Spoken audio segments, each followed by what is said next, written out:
What is good out there, Hoodie Gang? It's your boy King Charm.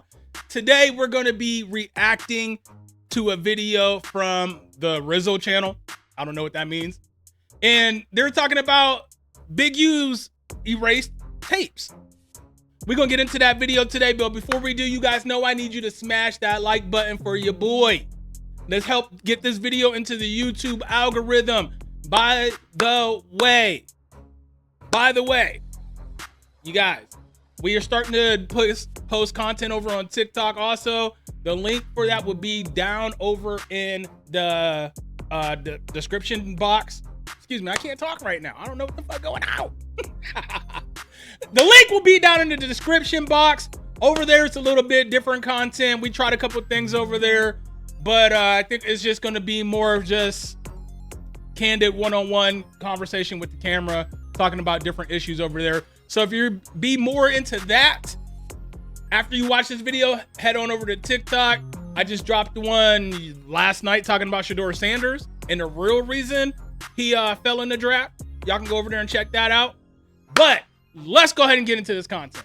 Big U's deleted tapes have officially been linked to another unsolved murder, confirming what Luce Cannon's been saying all along. For years, people brushed him off, but now the evidence is catching up. Big U, sweetheart, sweetie pie, listen. You are so disrespectful. Big U is under fire for erasing tapes that show that he was involved in the unsolved murder of Rayshawn Williams, aka Tall Boy.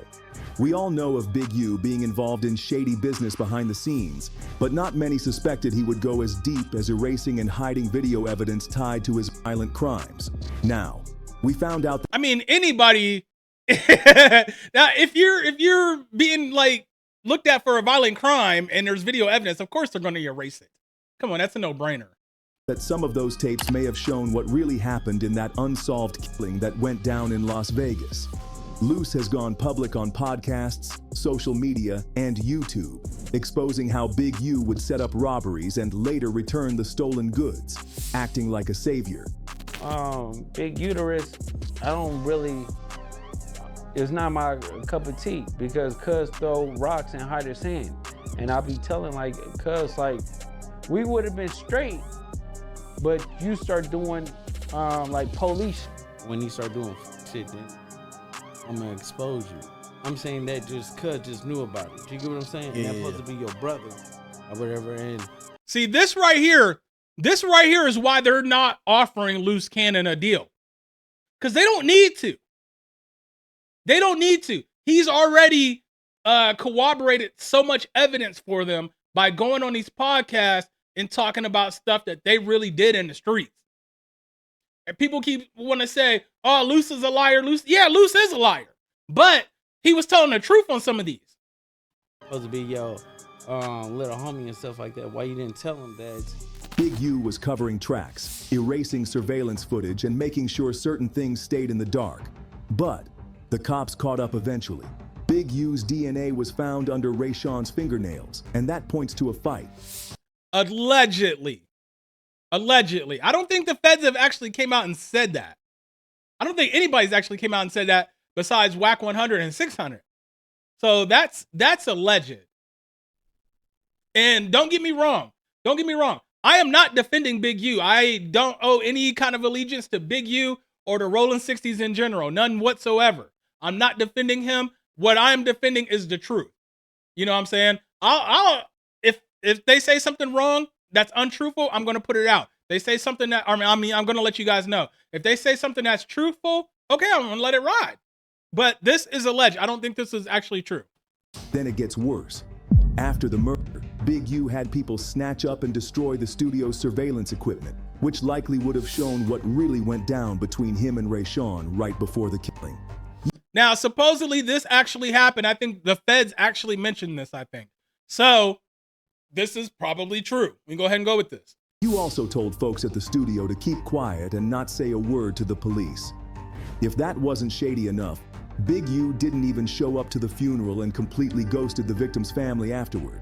That's the wild claims part. All these years are now being backed up by actual investigations, criminal complaints, and RICO-level charges. But in all honesty, this ain't just about one guy snapping. It's about a whole system of control, fear, and silence. Feds say Big U race on things like a business, robbing, covering tracks, scaring witnesses into keeping their mouths shut, and staying clean in the public eye. Now the North Las Vegas police are saying that the missing studio footage is still a key piece of the puzzle in the murder of Rayshawn. Meanwhile, Big U is facing federal charges tied to not just the murder. Oh, so if it's the North Las Vegas PD saying this, that's going to end up being a state case. The feds aren't going to pick that up. Vegas is going to end up picking that up. If they're saying, or what they're saying is actually true. But the whole operation around it. So you're saying Whack 100 and Luce Cannon are the reason why Big U I'm not was saying indicted?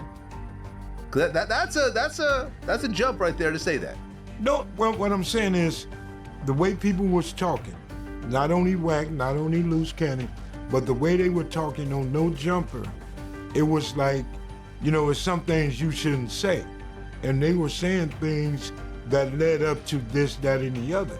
This man used to be out here moving like a community leader, but just a few weeks ago, he turned himself in to the feds. U has got some heavy charges to his name: embezzlement, fraud, robbery, extortion, and violating the RICO Act. But the real shock was all of that do-gooder energy he was putting out was just a front. This man was running a whole criminal empire under the radar, and the Rayshawn situation clearly shows that. Think about it. Rayshawn was more than just an artist on Big U's label. They had history. Dude used to play football with Big U's son back in the day, and they were tight.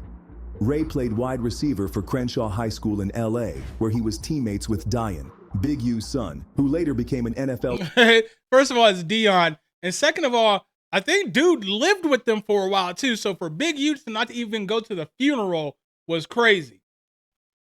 Linebacker for the LA Chargers. But in January 2021, Rayshawn was found in the Vegas desert, shot up and left in a ditch. Word is, Big U was one of the last people seen with him. And then boom, Rayshawn gone. So what happened? Some say Rayshawn dropped a diss track aimed at Big U, and in that song he hinted that he might get popped for calling Big U out. 5 days later, he's dead. Shot in the face with a revolver and no shell casings at the crime scene either. There's no official word on whether Big U even heard the track before it all went down, but all fingers point to Big U as of now, and this is just one piece of a way bigger puzzle, a straight-up organized crime network. If you were an artist, athlete, or even just somebody moving money in LA, you had to check in with Big U first. People used to literally ask for permission to be in the city, and it wasn't free. That's not an entirely true statement, because that's not, white people didn't have to check in. You didn't see Tom Cruise, John Travolta, you didn't see Joe Rogan and them checking in. Only black people. The only people he talked about making them check in was black people. And then he goes on when he's about to go down, oh, if you believe any of this or you support WAG 100 and 600, you ain't black. Bro, you was extorting, you said it yourself, you was extorting black people. What do you think checking in is? It's extortion. Every time he did that stupid podcast and they played that stupid intro song, the feds sat there, and every time they said the word check in, the feds heard extortion. Because that's what it is, you dummy. And then you had a show admitting to the shit. I said months ago, probably over a year ago, even if Big U is innocent of whatever they're accusing him of, he needs to stop talking on the internet because, first of all, he comes off as stupid. Second of all, he comes off as very unfucking likable. So even if he was telling the truth, people don't believe him because he's not a believable fucking person if you listen to him talk. You had to pay him for that so-called protection. When I go to Chicago, I respect Chicago wholeheartedly. I check in. When I go to Atlanta, I check in. When I go places, I check in. And I don't think nobody is safe. I know dudes right now from LA who are actual gang members, who have been robbed for their jewelry, who real killers. Like, who really real killers. Like, if he ever... See, just look and listen to this dumbass. He does not look and sound trustworthy or fucking believable. So even if he is innocent, I said this when they were talking about him and Nipsey. Even if he had nothing to do with it, he needed to stop talking about it on the internet and just shut the fuck up. That's what I said. Now I ain't want to listen. He want to go on and do podcasts and do all this other shit, and he sounds dumb and like a liar on every single interview that I've watched him do. Every single one. I haven't watched all his interviews, but the ones that I've seen, he looked stupid as fuck, and it sounded like he was lying. To find out who did that, he gonna knock everybody down. You understand what I'm saying? You just caught slipping. Big U even had a whole podcast called Checking In. And in the intro, he literally raps about it. You in the Bay? Check in. When you hit LA? Extortion. See, don't believe in these punk ass hoes, cause they the ones that leave you niggas exposed and make you check it in. The fact that the feds have Big U saying stuff like, if you don't pick up the phone, that could mean death for somebody, tells you that this guy moved like a mob boss. They've got witness interviews, wiretaps, phone records, financial receipts, social media data, basically a digital trail of everything. But believe it or not, Big U plead not guilty in spite of the fact that evidence is stacked against him. Safe to say, he's in for the fight of his life. And he's not alone either. Big U had a whole bunch of other people next to him who helped run his dirty business. Such was the case with his charity, the Young Boss Foundation. He had celebs like Shaq and Draymond Green donating big checks, thinking they were helping the community. In reality, the money was The crazy part is he doing all this shady backstore stuff with Shaq. Shaq is a cop.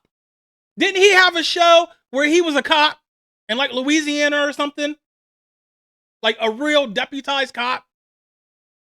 Come on. See, stupid stuff.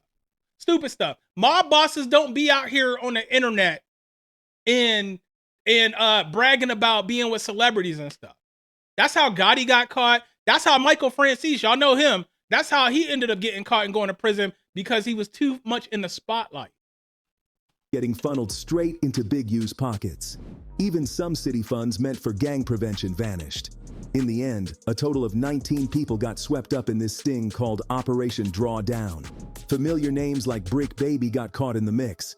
Then there's dudes like Bear Claw and Vay, all high-ranking soldiers in the operation. One chick, Armani Afleye, is being accused of transporting people for the prostitution side of things. Another duo, Frederick Blanton Jr. and Tiffany Hines, got popped for bank fraud. Last but not least, Luce got caught up in the mix too, probably because of his gang ties. When the feds raided spots, they weren't playing. They scooped up 49 guns, a pile of meth, 10,000 fentanyl pills, and stacks of cash. That's not street level. Hey, did y'all catch that? I wonder why they showed the Roscoes right there. Are they trying to insinuate that what Luce Cannon was saying about the PNB Rock and Big U thing is true, that they were at Roscoe's? Is that what they're trying to insinuate here? That's kingpin level movement. And let's not forget the luxury whips and properties tied to Big U's fake charities. Big U is facing up to 20 years just for the RICO piece alone. And if they stack on the fraud, extortion, and trafficking charges, that man could be looking at the rest of his life behind bars. His arraignment is coming up, and all eyes are on that courtroom because this case is about to set a major precedent. But if we rewind this Big U RICO a bit, you can actually see that this dark cloud followed Big U for quite some time, way before he turned himself in. In fact, many still think he was responsible for the hit on Nipsey. And I'm on a phone, he FaceTimed me. So he FaceTimed me and stuff like that. He was like, Nipsey just got killed. I'm like, sick, so I didn't hear that. So I hang up with him. I called Nipsey, and I'm like, Nipsey, what's up? He was like, oh, what's up with it? Nipsey answered. Nipsey answered. He answered the phone, and I was like, I love you, cuz, or whatever like that. Did you tell him the call you just got? Or you didn't even mention it? I didn't mention it. And that's what fucked me up. So after Hey, during this whole interview, if you go back and watch it, I didn't catch it like the first couple times, but if you watch Wack, you could tell Wack knows he's lying about this story, because this story made absolutely no fucking sense. You could tell Wack knew he was lying and still put this out there.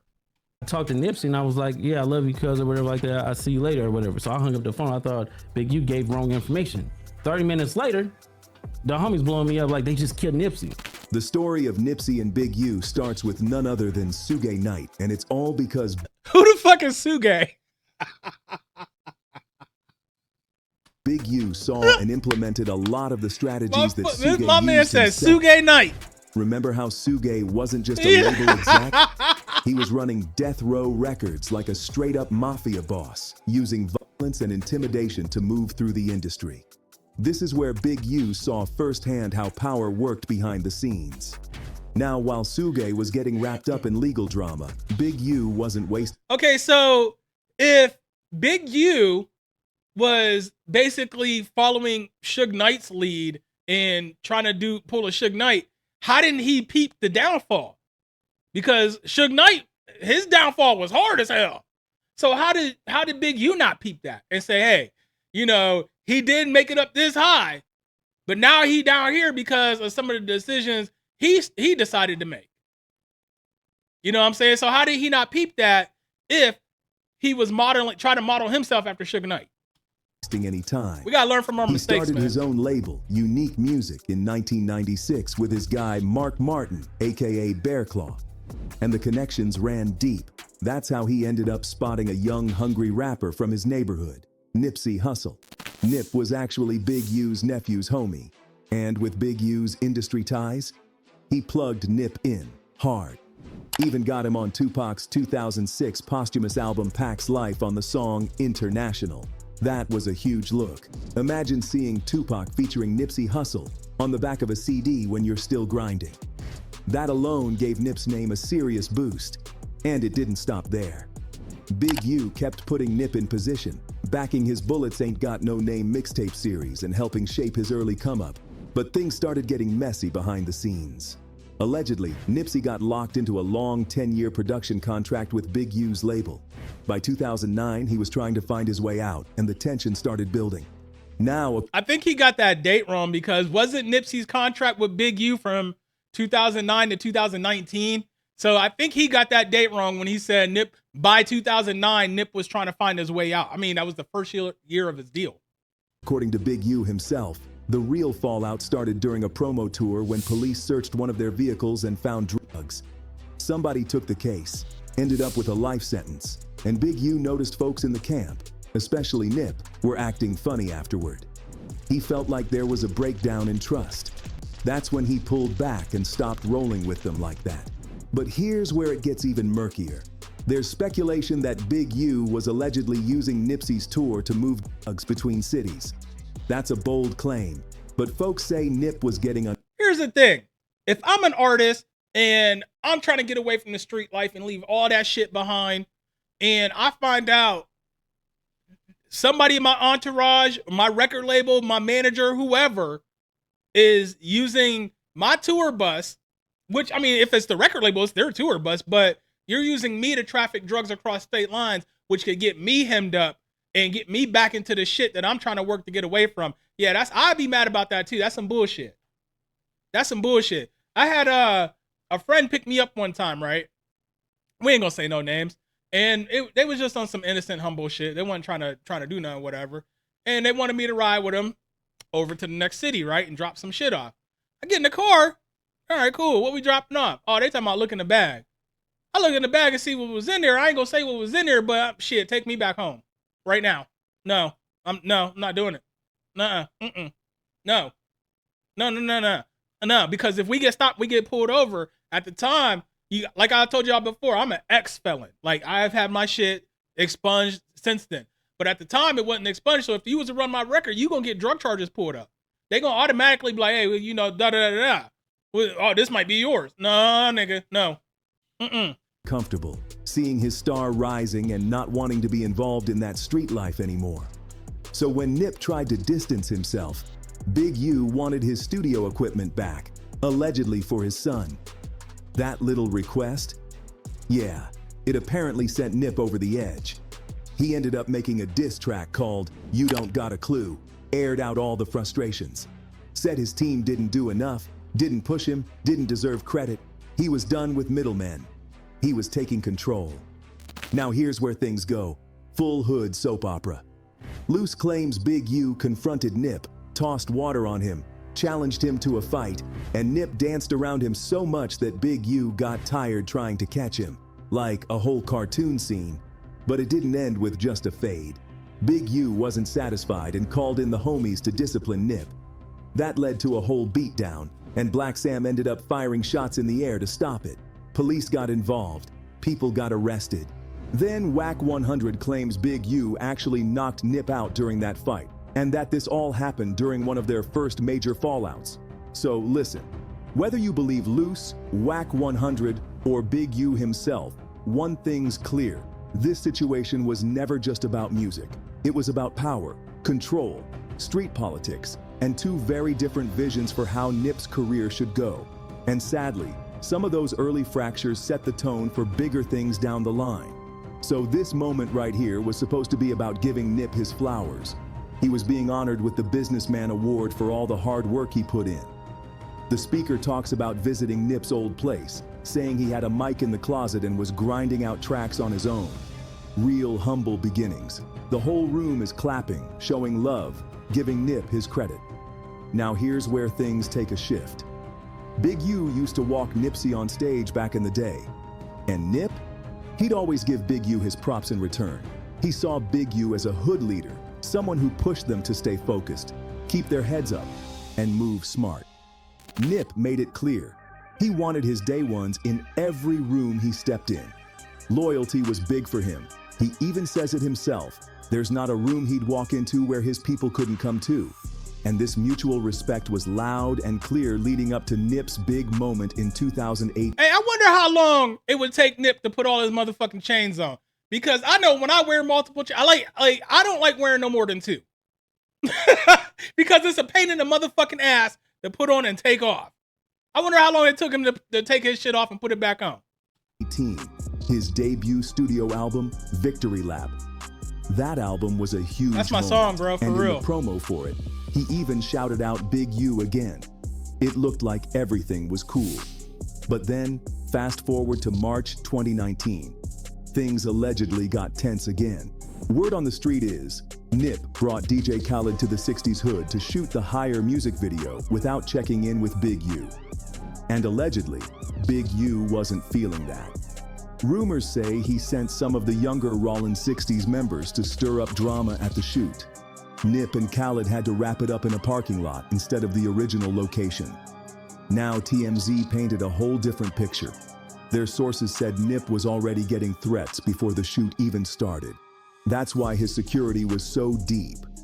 Some claimed there was real tension between the Rollin 60s and the Inglewood Bloods, and the ones causing the issues weren't even on Big U's orders. They just wanted to rob Khaled. Black Sam later confirmed that someone did press them at the video shoot. He didn't say who, but said the team had to stand firm and make it clear no one was going to mess with Khaled on their watch. Then, just days later, tragic. Black Sam got that Humpty nose, boy. He's like, the Humpty dance is your chance to do the hump. Nah, shout out to Black Sam though, for real. He struck. Nipsey was shot and killed outside the Marathon clothing store, right in the 60s territory. The shooter, Eric Holder, another Rollin 60s member, allegedly upset that Nip called him a snitch. But here's where things get wild. Eric Holder had ties to other people in this whole saga, including Brick Baby, who's also a part of the new RICO indictment. Okay, so I wonder, Eric Holder is due, like he's up for parole in like another 10 years. I wonder if he'll talk once he gets out. Cause I mean, maybe he's not saying anything about it now because A, he can't make any money off of it right now. And B, he could get touched right now. Cause I don't think he's in PC. So he can get touched right now. I mean, pause, but it's true. So I wonder if he actually gets out, does get parole in the next 10 years or whatever, if he'll get out and start actually talking about what happened and why he did what he did. I wonder. And then when they're talking about Brick Baby, Brick is not part of the Big U indictment. He just got caught up in that sweep. Brick has his own charges separate from Big U. Now maybe he will get superseded into it. I don't know. But he has his own separate charges. He's not listed in the Big U indictment like Luce Cannon is. After Nip's murder, theories started flying. A lot of folks started side-eyeing Big U, mainly because he couldn't seem to keep his story straight. First, he says he was on 6th Avenue with the whole block shut down, waiting on UK. Phones start blowing up, Nip got hit, so they raced to the scene. But then later, Big U jumps on IG Live and says he wasn't even in town that day. People caught that real quick. And here's another piece that raised eyebrows. Nipsey had signed a 10-year production deal with Big U's label back in 2009. That contract? It was about to expire in 2019, the same year Nip got killed. And it was rumored Nipsey wasn't planning to re-sign. Motive? Some people think so. Now get this. Big U... Honestly, I think that could be a part of the motive if Big U didn't have something to do with it. But it could also be the fact that there was a commotion just a few days earlier at the video shoot. I didn't know the video shoot and his passing was that close together. And if they had problems at the video shoot, yeah, somebody, you know, might have put a bug, circled back around and put a bug in homeboy's ear. Hey, you know, put a battery in his back. Hey, we need to go handle this, you know, such and such and such, whatever. You didn't show up to Nip's funeral. Go handle that. We let you back on the set. Because when he like kicked off or excommunicated or whatever, put off the set or some shit, wasn't he? And when someone commented justice for Nip on one of his IG lives, Big U laughed and brushed it off like it was nothing.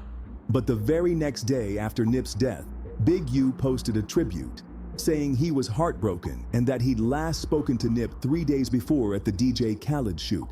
People thought that was strange, since nobody had publicly mentioned that they'd even interacted at the shoot. So now people were really side-eyeing that post. Was he trying to cover up? Was he trolling? Or was he telling the truth and the interaction was way deeper than anyone knew? Either way, the streets were talking. The internet was buzzing. And the whispers that Big U might have been involved haven't stopped since. We'll find out what is what soon enough. Big U's trial is locked in for May 20th, 2025, and he's not out on bail.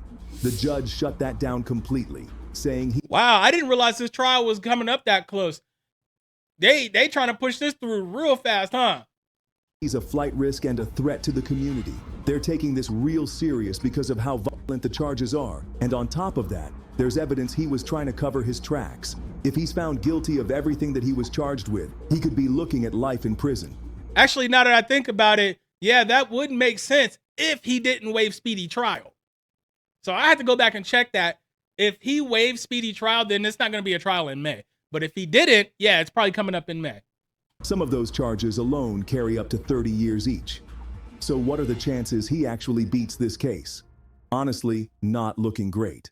The feds came ready. They've got witness testimonies, paper trails, text messages. The whole thing is laid out in this massive 43-count indictment. And let's keep it real. The feds don't move unless they're locked and loaded. Apparently, they've already got folks cooperating too. So it's not just speculation anymore. His lawyer is trying to act like it's all just hearsay and speculation, calling the whole thing innuendo. But like, who's really buying that? The judge already said there's way too much evidence here to brush it off. Now, that doesn't mean it's a done deal. A few things could shake the table.